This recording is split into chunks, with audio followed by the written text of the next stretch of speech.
Bom, gente, uma alegria muito grande estar aqui, voltar aqui no território indígena Rio Gregório e dessa vez para a gente fazer essa discussão sobre a COP30, que é este grande evento global que acontece no Brasil em novembro. Quero aqui agradecer muito ao Tasca e à Laura por essa recepção, né, e esse acolhimento aqui na aldeia, mas também agradecer todas as lideranças do território indígena Rio Gregório, que também se envolveram, mas também a todos os povos indígenas do Acre, que estão presentes, que também se organizaram para chegar aqui. Bom, agradecer aqui todos os parceiros, todas as parceiras. Eu sei que teve aqui o envolvimento de muita gente, né, além das lideranças, das instituições, a FUNAI, a CEPI, a Secretaria de Povos Indígenas do Acre, que deu todo o apoio para nós aqui, a Francisca, inclusive para a gente chegar naquele helicóptero, viu? Não é um helicóptero do MPI. Poder ter uma tarde aqui ainda com vocês, né? A Verinha, sempre uma parceira de muito tempo, né? O Bira, que canta, pinta e borda, né? E agradecer aqui, gente, de coração a presença das mulheres, né? Essa presença forte das mulheres indígenas, não indígenas também, parceiras que estão aqui junto, a juventude, que vejo que tem uma juventude forte também aqui participando. E é isso, que é esse movimento que nós estamos fazendo para preparar a participação indígena nesta COP. Ontem teve a apresentação da COIAB, a Alana já passou um panorama, João, do Ministério dos Povos Indígenas, também apresentou aqui um panorama para vocês, a FUNAI apresentou. Eu sei que no primeiro dia as lideranças falaram, trazendo a sua visão sobre as mudanças climáticas e como que os povos indígenas podem contribuir para enfrentar essas mudanças climáticas. É muito importante esse debate, esse acúmulo de posicionamento, de percepção de vocês, porque é isso que constrói o documento que a gente quer apresentar. É por isso que a gente está nesse processo de escuta no Brasil inteiro,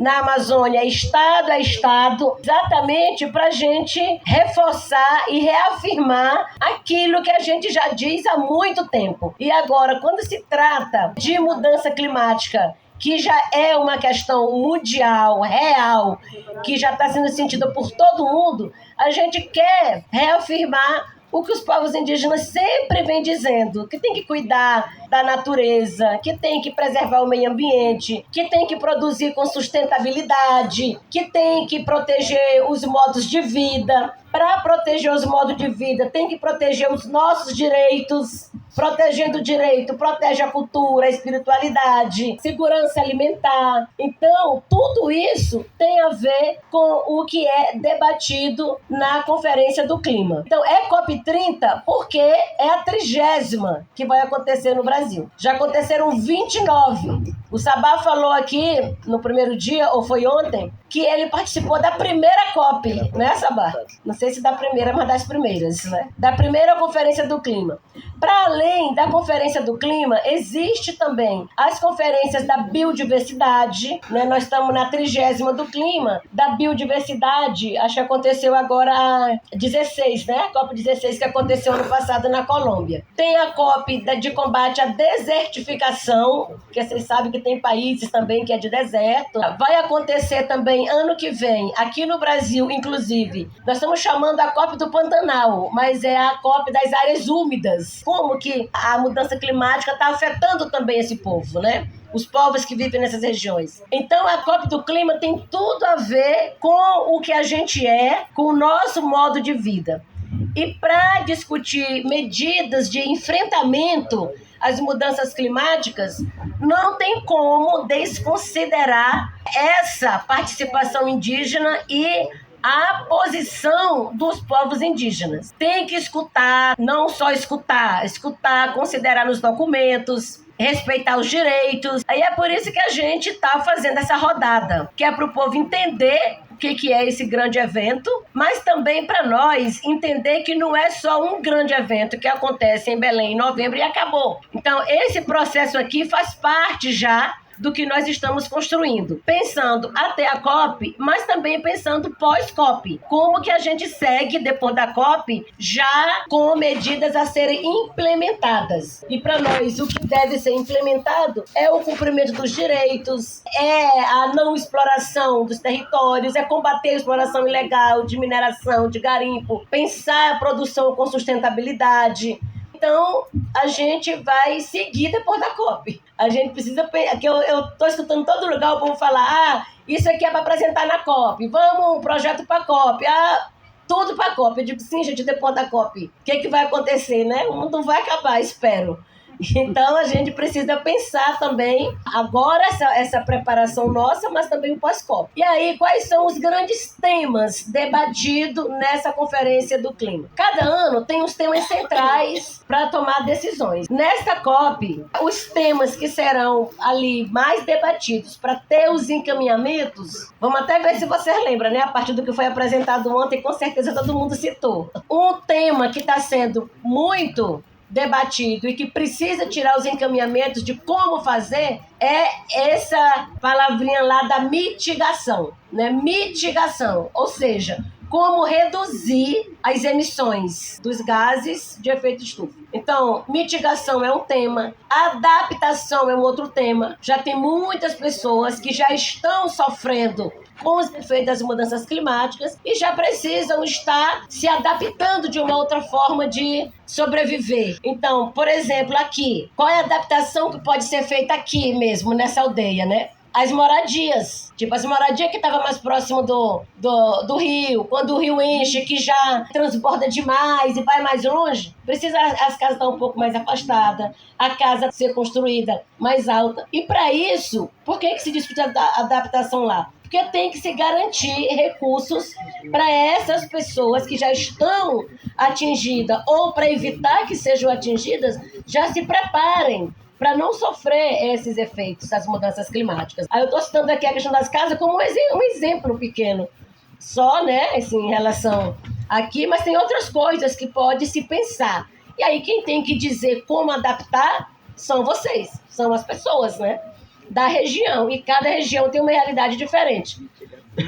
Então, adaptação é um outro tema que se discute na COP. Um outro tema é o financiamento climático. Todos os anos são anunciados valores, bilhões. A COP pretende juntar trilhões, mas nunca conseguiu, né? Sempre para ali nos 100 e poucos bilhões. Aí esses bilhões, eles são distribuídos no mundo inteiro por meio de agências, por meio de governos, por meio de instituições. E aí, nesses últimos anos, de tudo que já foi anunciado nas COPs, pouco chegou para povos indígenas. Então você vê várias entidades com recursos. Estados Unidos, por exemplo, tem a USAID, né? A USAID é bem conhecida, a USAID apoia projetos nas comunidades, apoia povos, muita coisa. E aí, às vezes a gente diz, a USAID é boazinha, tá me apoiando, a USAID tem o recurso. Mas o recurso que chega para a USAID é também já parte do compromisso que o país assume para chegar para combater a mudança climática. Então chega por meio de agência. E é por isso que às vezes a gente acessa o projeto aqui, aprova ali, uma outra entidade faz o projeto, recebe recurso, dá só um pouquinho para nós, né? E aí esses recursos já são parte desses acordos que são firmados no âmbito global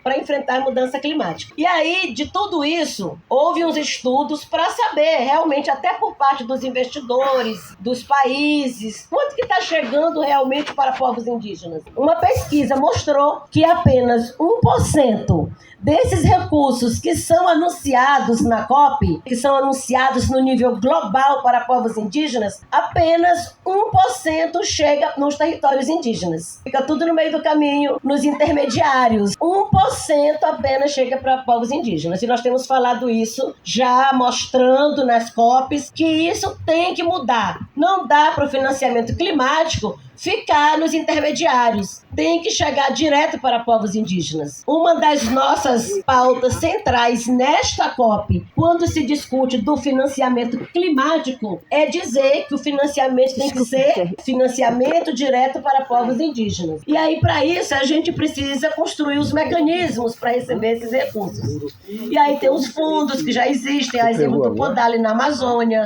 a exemplo agora do Jaguatá, que é Brasil, da PIB, tem o Maracá no Nordeste, né? E tem vários outros fundos que já existem para poder ter um mecanismo para receber esses financiamentos. Claro, as estratégias têm que ir pensando depois. Primeiro, nós temos que garantir que o financiamento climático anunciado no âmbito das COPs chegue para povos indígenas diretamente. Nessa discussão, nós estamos construindo um fundo que chama TFFF, Fundos Florestas Tropicais para Sempre, que é um fundo para atender, para apoiar os países que têm florestas tropicais. E aí o Ministério do Meio Ambiente do Brasil está puxando essa discussão para a criação do TFFF. Já está bem avançada a discussão desse fundo, que aí é um fundo para esses países, mas depois, como ele vai ser passado, vai ter que se criar essa governança, que já está sendo também discutida com a Aliança Global de Territórios Comunitários, que é a Aliança Global de Povos Indígenas, que a PIB faz parte, temos nossa representação. E aí cada país discute a sua forma.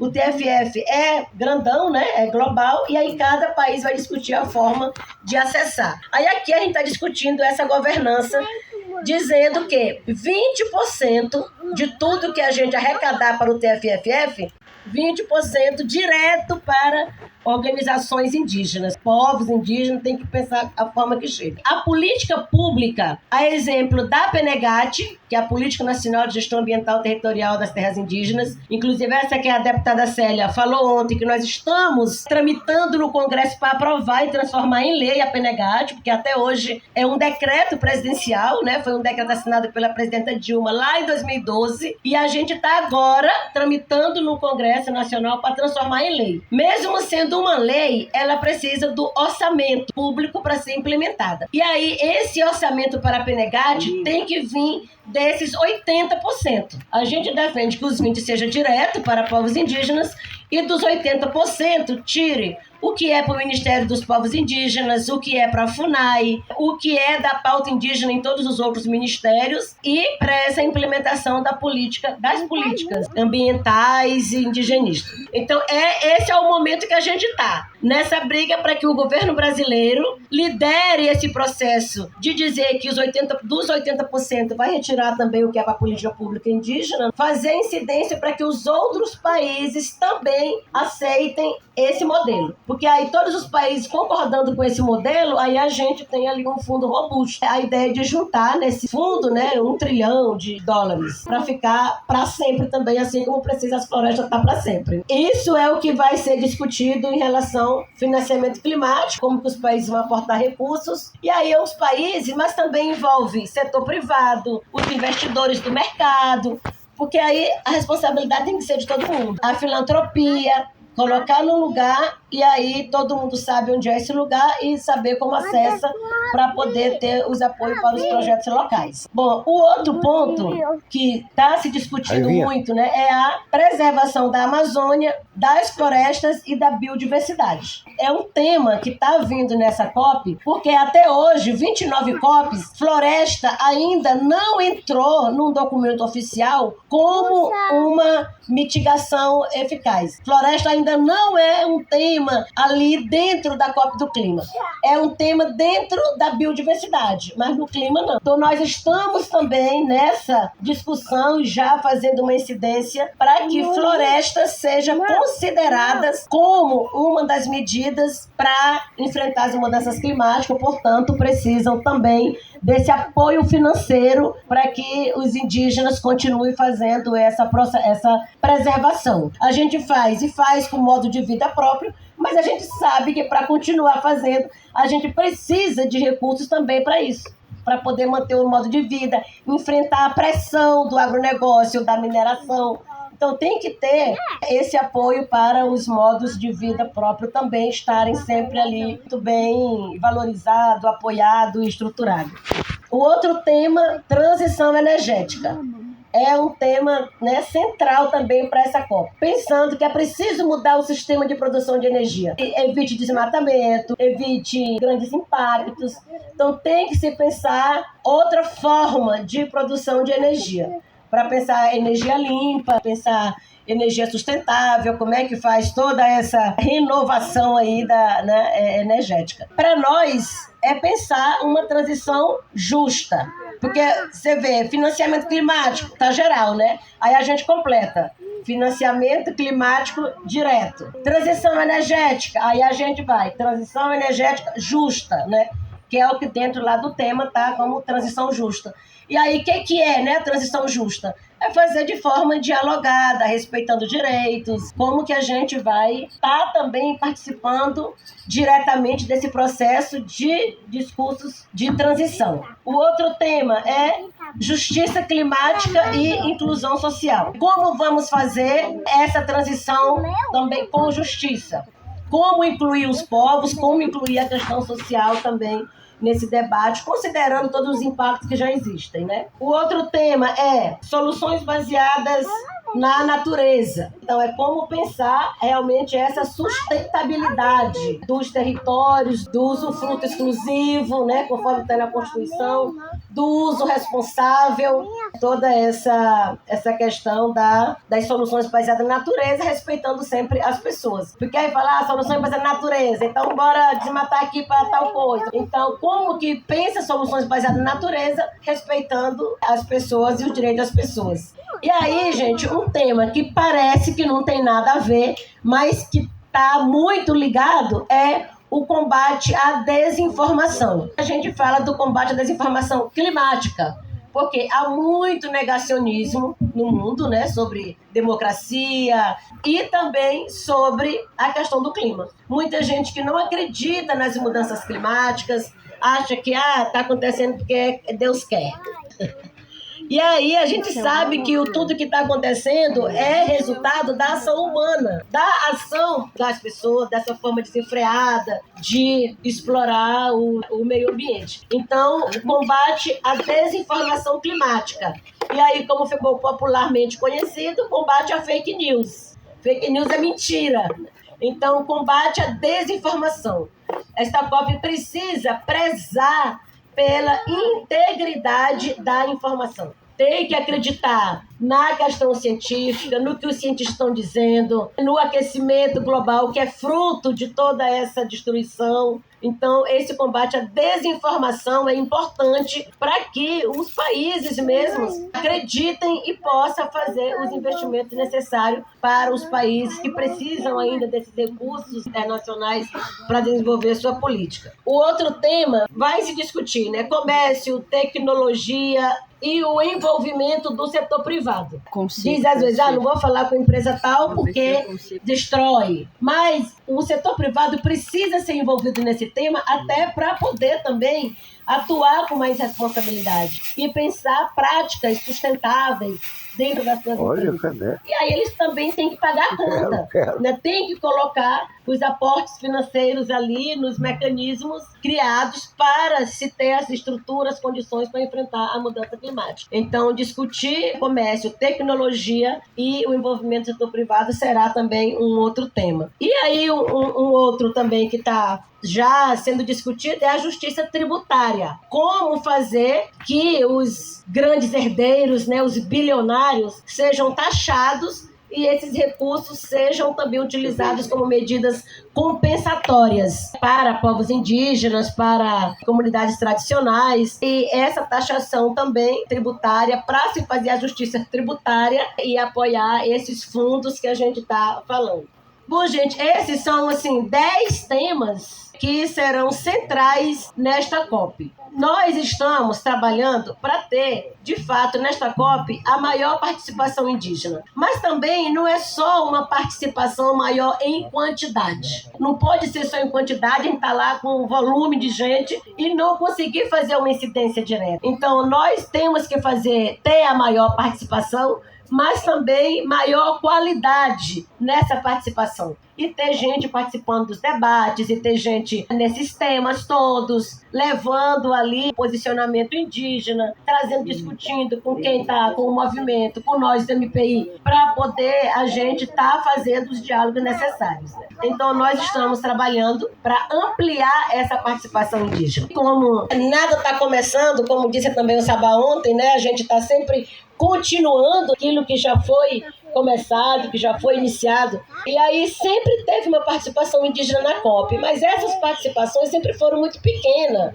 Eu comecei a participar, por exemplo, em 2009. Foi no ano que eu cheguei na COIAB como vice-coordenadora. O Marcos era o coordenador geral, né? E aí eu participei da primeira COP, lá em Copenhague, na Dinamarca. E ontem eu fiquei tentando resgatar ali junto com o Toya quem estava nessa COP de indígena, né? Tava lá eu e o finado, saudoso Lúcio Terena, na COP de 2009, lá em Copenhague, na Dinamarca. Então, estava eu e o seu Lúcio ali como indígenas, e estava o também saudoso Rubão, que representava o GTA, Grupo de Trabalho Amazônico, e estava o Manuel Cunha, pelo Seringueiro. Então, era gente ali, sabe, do Brasil, né? Estou falando. Aí tinha os indígenas da COICA. A COICA participava já com uma grande quantidade ali de pessoas, que aí a gente diz grande, mas é porque também eram 9 países, e aí também era igual, né? Tinha 2 ou 3 de cada país. Então, quando juntava todo mundo ali, dava até um tantinho bom, né? Mas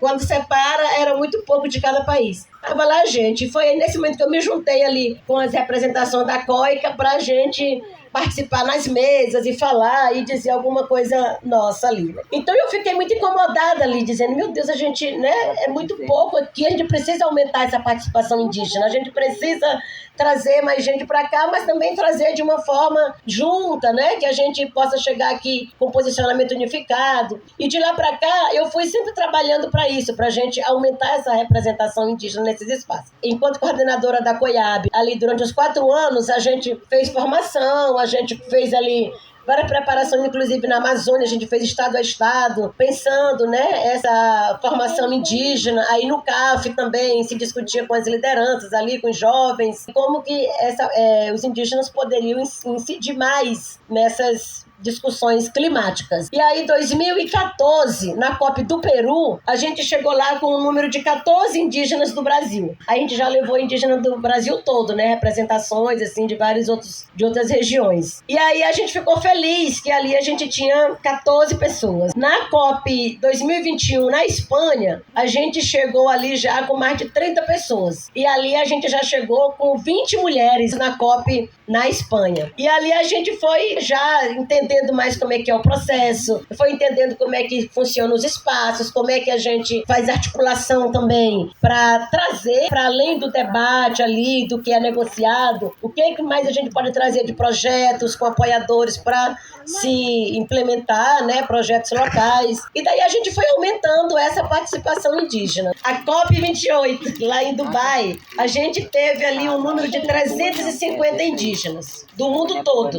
A gente era 100 indígenas do Brasil. Então foi a maior quantidade que a gente conseguiu até agora. A COIAB levou bastante gente, a PIB levou, aí o Ministério levou também, né? Então a gente teve uma média de 100 indígenas ali, e somando tudo eram 350. E a gente feliz ali, que, né, uma delegação grande indígena. A maioria mulher também, né? Na COP de Dubai. E aí, gente, olha só, quando a gente estava comemorando ali que tinha uma delegação grande, quando a gente foi ver, tinha 2.400 pessoas do lobby do petróleo. Então, olha só, é um espaço, nós estamos brigando para chegar, mas empresários já estão lá há mais tempo e participando de forma efetiva. Então, a gente continuou pequeno quando a gente viu a quantidade de representantes que estavam lá só lobistas do petróleo. Exatamente um tema que precisa ser aprofundado, debatido para se pensar essa questão da energia renovável, essa questão do fim dos combustíveis fósseis. Então,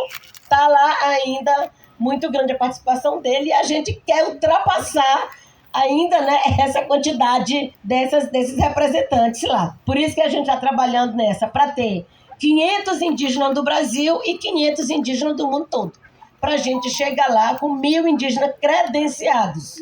E aí eu falo dos credenciados porque é o que nós estamos discutindo para a Zona Azul, né?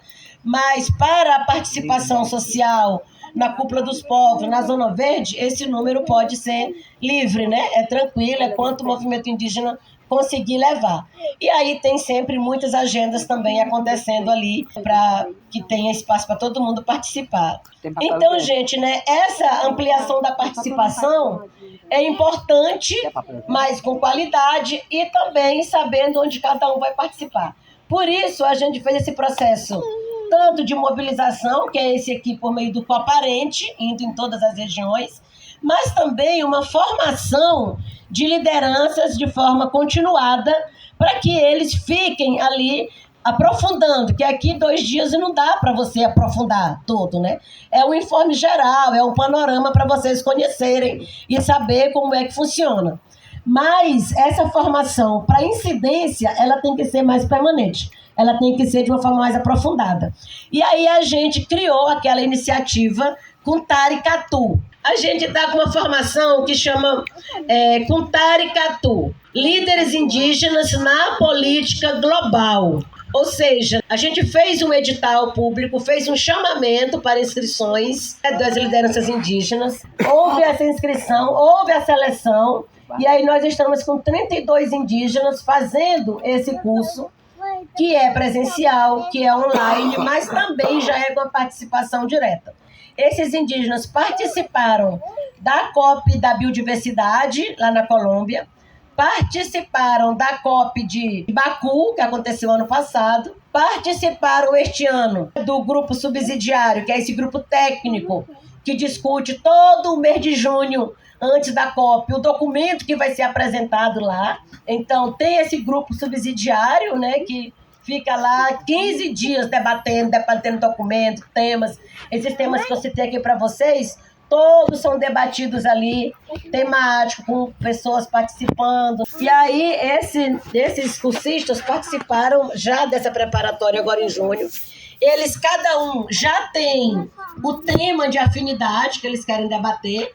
E aí, lá em Bonn, na Alemanha, eles já participaram, assim, cada um no seu tema. Já para entender e quando chega lá, já sabe como reportar para a gente também, para pedir ali apoio, opinião, para a gente chegar junto em quem precisar. É uma iniciativa nossa, do Ministério dos Povos Indígenas, em parceria com o Ministério do Meio Ambiente e do Itamaraty. Quem está ancorando esse curso é o Instituto Rio Branco, que é o Instituto do Itamaraty. Então, eles estão ali mesmo nesse papel de diplomatas, né? São nossos diplomatas indígenas. Então, quando a gente fala, né, da participação, a gente precisa garantir também essa qualificação para chegarem ali sabendo o que está fazendo. E como a gente, de Pacoiabe, vai muitas agendas que acontecem com governo de outros países, com financiadores, com apoiadores, não tem tempo para fazer o acompanhamento direto. Assim como nós do Ministério dos Povos Indígenas, assim como a PIB, tem tantas outras agendas, né? Então a gente forma um grupo, uma equipe que sabe que vai lá para estar acompanhando o debate formal, né? O debate oficial. Eles não vão estar circulando para tantas outras agendas, eles vão ficar lá acompanhando diretamente. E essas negociações entram madrugada dentro aí, tem dia que amanhece o dia. Por isso que a gente tem que ter gente específica para isso. Então, também tem essa formação aí dos nossos diplomatas. E com isso nós estamos falando, né, de construir a maior e melhor COP da história das COPs, em participação do protagonismo indígena. Porque, de fato, não é só você chegar, né? Mas é você ter condições de fazer a incidência. E aí, a grande novidade desta COP foi a criação dos círculos. Então, esta presidência, que é a presidência do Brasil, o embaixador André Corrêa do Lago, ele criou círculos temáticos. Tem o círculo das finanças, se nós estamos falando de recursos que tem que vir, de fundos, tem que ter também essa discussão com os ministérios, com o governo, para poder dizer como que é possível e como que vai fazer, qual que é o planejamento. Então, tem um círculo dos ministérios da Fazenda dos países que compõem a ONU. Esse círculo das finanças vai ser presidido pelo ministro Haddad. Tem o Círculo da Ética Global, o Balanço da Ética Global, que é o círculo que vai discutir o que foi que avançou de 2015 até aqui. 2015 a 25, 10 anos, né?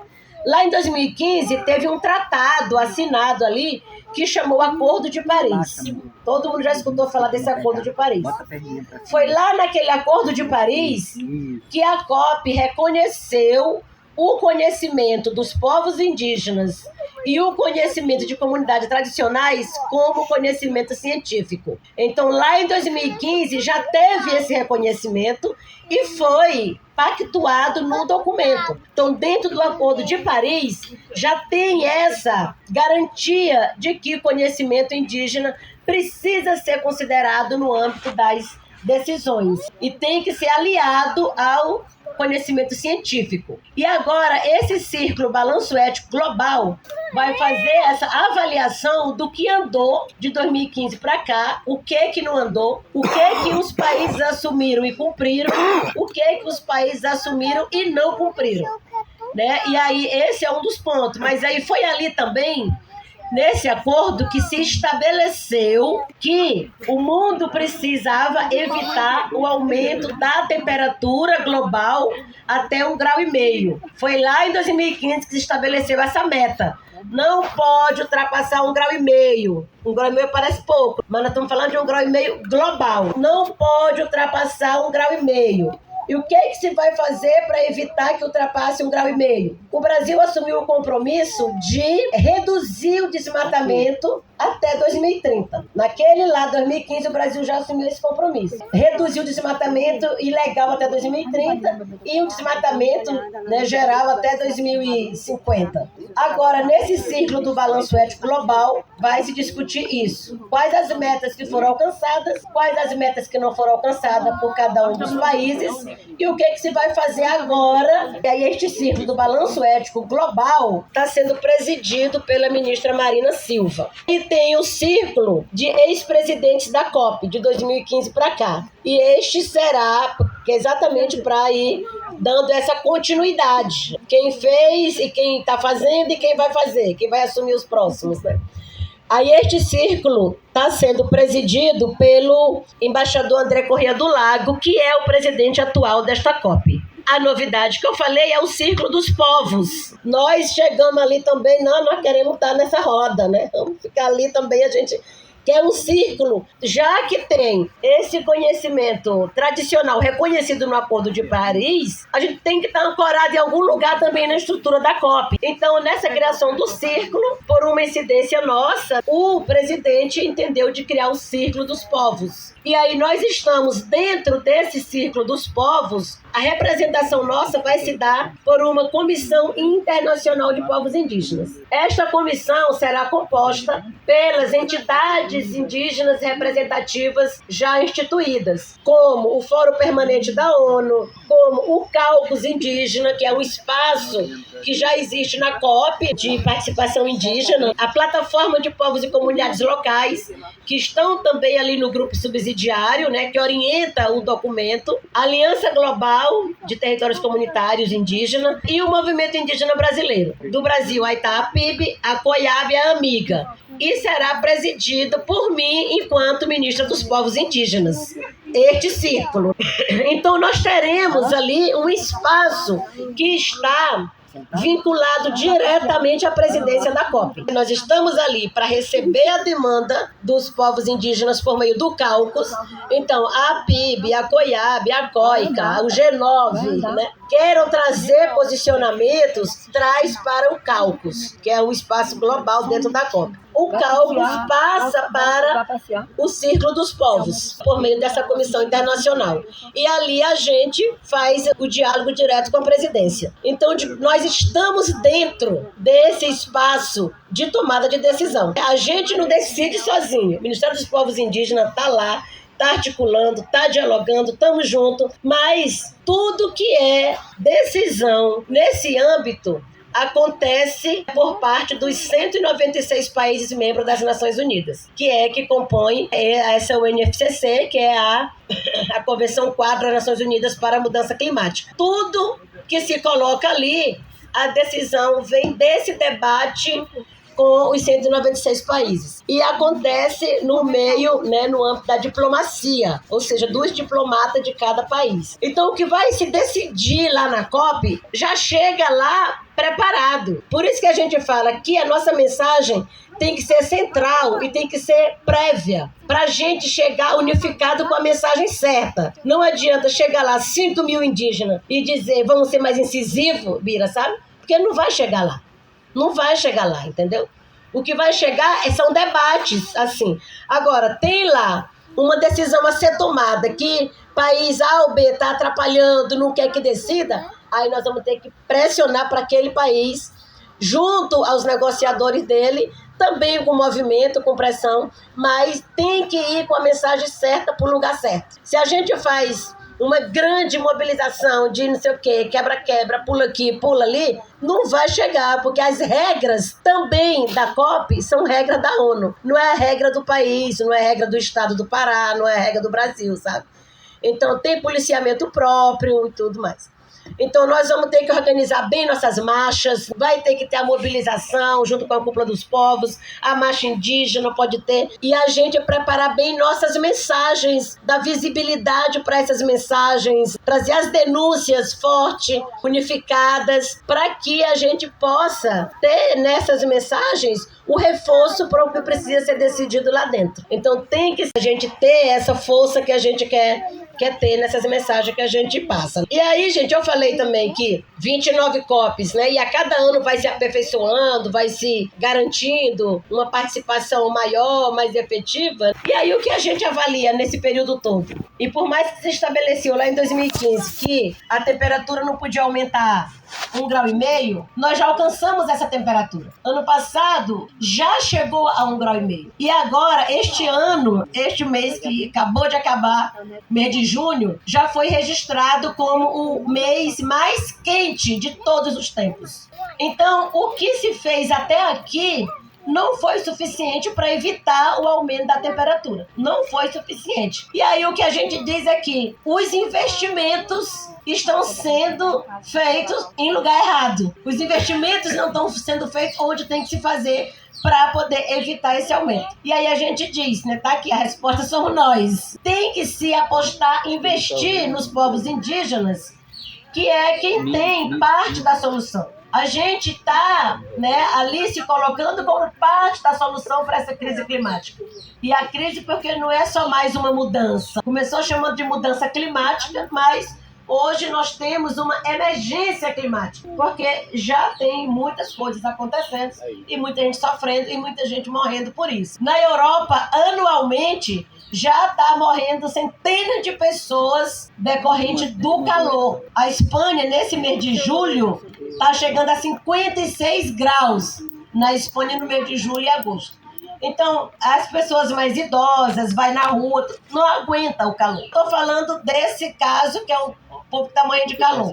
A gente aqui não morreu de calor ainda, né? Mas já está morrendo com as enchentes, os rios, os peixes estão morrendo com as secas. Então, de qualquer forma, esse impacto chega de muito jeito e chega para todo mundo. Então, nós teremos esse círculo, que é a grande novidade da COP dos povos, e a Comissão Internacional de Povos Indígenas dentro desse círculo, vinculado diretamente à presidência da COP. E aí, gente, o nosso ponto ali de prioridade é o quê? Que a Conferência do Clima reconheça territórios indígenas como uma das medidas mais eficazes de mitigação climática. Isso ainda não está dado e, como eu disse, tudo depende da decisão de todos os países. Mas nós estamos chegando muito forte com essa prioridade de que territórios indígenas têm que ser reconhecidos no âmbito da COP como uma das principais soluções climáticas. Estamos ainda nesse acúmulo do debate, por mais que já está muito dito e muita gente já falando isso não está escrito ainda no documento oficial. Está no nosso, né? Está no parecer do Ministério dos Povos Indígenas, está no documento do G9, mas isso ainda não está dentro do documento formal. Oficial não está. Estamos nesse momento de fazer essa apresentação, essa defesa, para que o Brasil incorpore. E aí nós temos que fazer também essa conversa com outros países para que cada país faça o seu reconhecimento também, reconhecimento dos territórios indígenas. Então, não é uma questão só do Brasil que o Brasil tem que aceitar. Todos os países têm que aceitar. Por isso é importante que o G9, por exemplo, os indígenas, façam pressão junto a seus países, cada um, para o país, né, reconhecer o território indígena como solução climática. Para nós, o reconhecimento dos territórios é o quê? É o quê? Demarcação, né? Temos que avançar com a demarcação dos territórios indígenas. E aqui, o território indígena Rio Gregório já foi uma terra homologada na nossa gestão. A gente homologou A gente homologou 13 territórios indígenas nesse tempo de ministério. Pouco, mas quem recebeu, gente, tem que agradecer demais por ter sido contemplado com a assinatura da homologação do seu território. Eu digo agradecer, não é nem porque seja um favor assinar a homologação, mas é porque a disputa política é muito grande. A pressão é muito grande, então não é simples, né? Por mais que seja um direito constituído, por mais que está lá garantido na Constituição, mas a pressão política é tão grande que torna ali um direito não implementado, né? Porque realmente, assim, o poder político e econômico é muito grande para se avançar com esse direito. E a gente não desiste, a gente vai, e nós lá no Ministério fazemos essa incidência todo dia para avançar com mais territórios, mas a gente trazendo esse tema para o âmbito internacional de que território indígena é uma solução climática, o país tem que reconhecer também e adotar medidas para se fazer essa regularização. E aí, no nosso caso, é a demarcação das terras indígenas, essa regularização fundiária e também a proteção dos territórios. Nós estamos fazendo esse processo de desintrusão, que é de retirar madeireiro ilegal, de retirar garimpo ilegal, de retirar criação do gado ilegal por meio de arrendamentos, que é também uma das medidas eficazes. Então, quando a gente fala demarcação, proteção e gestão dos territórios, devem ser reconhecidas como medidas de solução climática. E aí, gente, o que nós levamos também, porque aí eu coloquei aqueles 10 temas iniciais como temas centrais da COP. E aí eu estou falando dos nossos, né? Do que a gente está levando, que é a ampliação da participação qualificada, maior e melhor COP, o reconhecimento dos territórios, né, por meio de demarcação, desintrusão e o apoio para a gestão. Mas também a gente leva a questão do consentimento, da consulta livre e prévia informada, porque a gente precisa fortalecer cada vez mais esse debate da consulta, porque o próprio Congresso vira e mexe, quer que o Brasil saia da Convenção 69. E a gente precisa trazer esse debate para dentro da COP também, para qualquer projeto, qualquer empreendimento, qualquer coisa, tem que se considerar a consulta dos povos indígenas. E o combate ao garimpo e mineração ilegal. A legal tem que ser discutida, né? Já temos exemplos aí também como Brumadinho e Mariana, que são exemplos reais de tragédias, de crimes que acontecem mesmo com a mineração legal. Então, o combate ao garimpo ilegal e mineração é um tema que nós também estamos levando como prioridade do Ministério e do movimento. Por isso a gente está fazendo esse enfrentamento também à mudança climática por meio da desintrusão, de retirada desses invasores. E levar para a COP como um resultado concreto já, que essas ações de desintrusão contribuíram já para essa redução do desmatamento. Reduziu-se 45%, né, do desmatamento na Amazônia, 35% no geral, mas desses 45% que reduziu na Amazônia, parte dele veio das áreas que a gente desintrusou. E aí é o financiamento direto vinculado à justiça climática, que é o outro tema que é nós também que estamos puxando. Aí eu digo nós, a NPI, o movimento indígena, que é o financiamento direto e a justiça climática. E aí, gente, uma coisa que a gente também está apostando muito é nesse protagonismo das mulheres indígenas. É trazer as mulheres, né, também como protagonistas na linha de frente do enfrentamento à mudança climática. As mulheres estão na gestão, estão na organização, estão no cuidado, estão na saúde, estão na produção de alimentos. E aí esse protagonismo das mulheres indígenas também precisa ser considerado. Por isso a gente diz que as delegações precisam ser ali meio a meio, né? Considerar 50% homem, 50% mulher na delegação a ser indicada para a Zona Azul. É claro que a gente considera toda a delegação que vai também para as outras partes, né? E aí, gente, com tudo isso, né, que eu estou colocando aqui o que é de debate central no âmbito global, o que é que nós estamos levando enquanto ministério, o que é que estamos levando enquanto indígenas também global, porque aí isso também reposiciona essa participação indígena e os povos indígenas que saem dessa marginalização do processo para, né, o centro desse debate, colocando povos indígenas como protagonistas da solução climática. A gente só vai conseguir chegar como protagonista da solução climática quando a gente realmente ter esse debate todo, esses temas aqui, muito bem unificado entre nós. A gente chega com a mensagem lá nos lugares certos, né, para a gente poder assumir esse protagonismo para a solução climática. Que a gente precisa ser protagonista da solução climática e não vítima do sistema, né? Então, é muito trabalho, muita coisa, mas a gente vai dando passo a passo, assim como eu falei lá do início, que a gente era 2, a gente era 3, agora a gente chegar em 500 já é um avanço importante. A gente vai chegar em 500 desse jeito, conversado, todo mundo entendendo o que é o evento, o que está lá, não vai ficar bobando que nem eu fiquei lá na primeira Copa que eu fui, caçando lugar para falar, onde é que me bota numa mesa, quem é que me dá um espacinho aqui de 5 minutos, sabe? Então era assim, então de fato houve um preparo lá atrás pelas lideranças que estavam antes de nós para que isso fosse crescendo e a gente fosse chegando.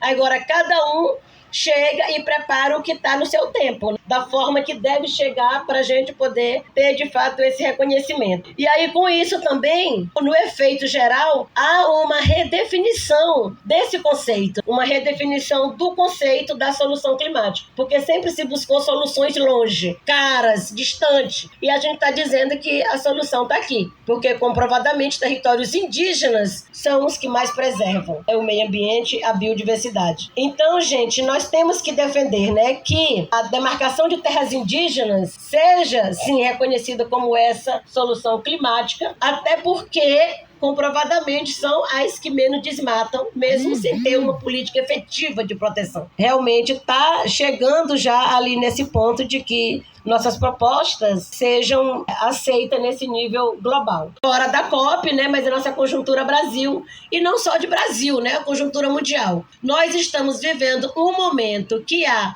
um crescimento absurdo da extrema-direita no mundo. A extrema-direita são esses governos que são antidemocráticos, que são antidireitos humanos, antiambiental. E nós estamos vendo agora, por exemplo, a atitude do Trump nos Estados Unidos, que tanto quer boicotar a COP, como promove ditadura, quer agora penalizar o Brasil, ainda como se o Brasil fosse uma colônia dos Estados Unidos. E a gente precisa reafirmar cada vez mais essa nossa soberania nacional. O presidente Lula se posicionou ontem firmemente, né, quanto a isso. A gente não é subordinado, né, aos Estados Unidos. Então a gente vê esse avanço da extrema-direita no mundo, trazendo cada vez mais esse negacionismo da democracia e do clima. E aí, com isso, muitos países, inclusive os Estados Unidos, né, ao invés de apostar em investimentos para combater a crise climática, ele não vai fazer isso, que ele não acredita, ele acaba investindo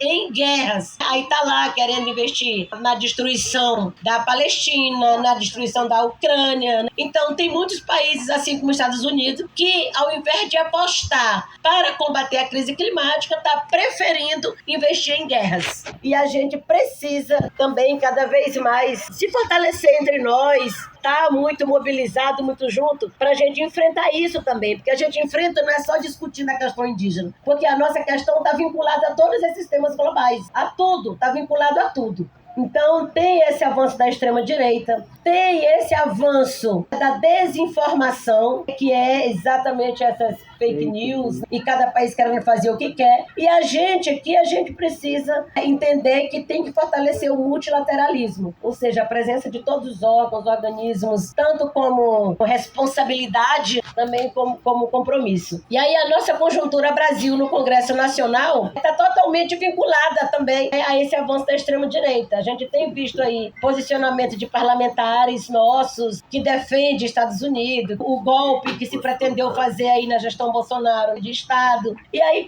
esse povo que se posiciona contra a democracia, a favor do golpe, são os mesmos que se posicionam contra nós, contra direitos indígenas e tudo que a gente tenta avançar ali. Então hoje tem essa queda de braço muito forte que vocês também estão acompanhando, que é do Congresso Nacional com o Executivo. E aí, pela primeira vez na história, o Congresso adotou uma medida que foi de derrubar um decreto presidencial. Ou seja, no ano passado, a gente nessa discussão ali, incidência para se avançar com a demarcação das terras indígenas, as 2 terras que foram assinadas pelo presidente Lula no dia 4 de dezembro do ano passado, foram agora objeto de ação legislativa para derrubar esse decreto do presidente Lula. Ele assinou a homologação da terra indígena Morro dos Cavalos, do povo Guarani-Biá em Santa Catarina, e assinou também a terra indígena Toldimbu, do povo Caingangue, também em Santa Catarina. E aí o Congresso Nacional agora apresentou um PDL, que é um projeto de decreto legislativo para suspender as assinaturas do presidente Lula. E aí, junto com esse PDL, eles trouxeram o artigo 2 do decreto 1775.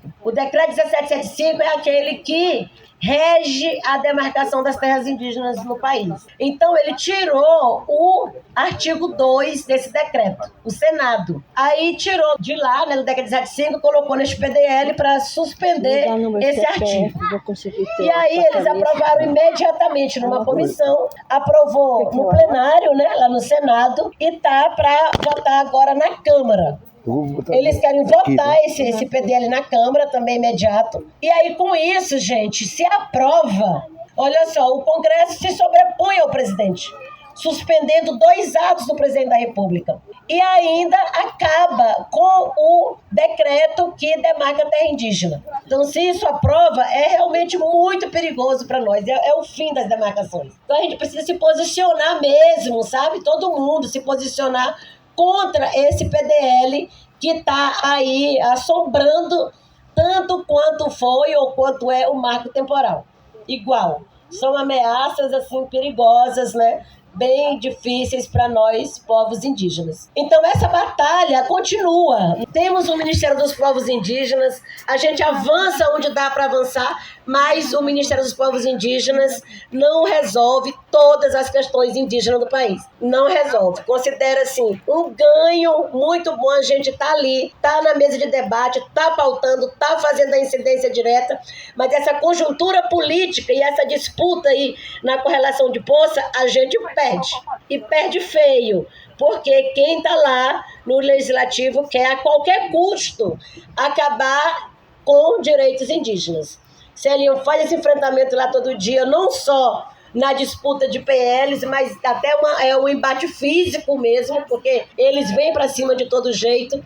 E é por isso que é importante a gente fazer esse debate das candidaturas indígenas, fortalecer candidaturas indígenas, ter acordos entre nós de qual estratégia nós vamos adotar para a gente, de fato, eleger nossos representantes, porque nós estamos lá no Congresso, e eu digo nós porque eu também sou eleita deputada federal, eu estou licenciada para o Ministério, então eu acompanho as ações ali. A Celinha lá, com a deputada Juliana Cardoso, que é uma outra indígena que foi eleita por São Paulo, né, Juliana Terena, e pouquíssimos aliados ali juntos, mas fazem uma diferença gigante de bloquear, de obstruir pauta, de impedir aquelas que são ruins, de judicializar. E a gente lá em maior quantidade, a gente faz sim uma diferença boa, não só barulho. A gente consegue fazer uma diferença boa se a gente tiver mais gente. Então é muito importante a gente fazer esse debate mesmo nos estados, eleger nossos candidatos ali internos, apoiar esses candidatos, fortalecer essas candidaturas para a gente fazer alianças, para a gente ter nossos representantes legítimos ali. Os parceiros que estão lá são importantes, né? Os aliados são necessários, mas nada melhor do que a voz legítima ali falando por nós mesmos. Então, acho que esse é o meu recado final dessa fala para esse fortalecimento das candidaturas indígenas e assim a gente aumentar o número de representantes, não só no âmbito das conferências globais, mas também no nosso país, no Congresso Nacional, nas assembleias legislativas, que a gente até hoje não tem nenhum, nunca tivemos nenhum deputado ou deputada estadual. A gente precisa eleger nossos representantes nas assembleias legislativas e no Congresso Federal. Muito obrigada.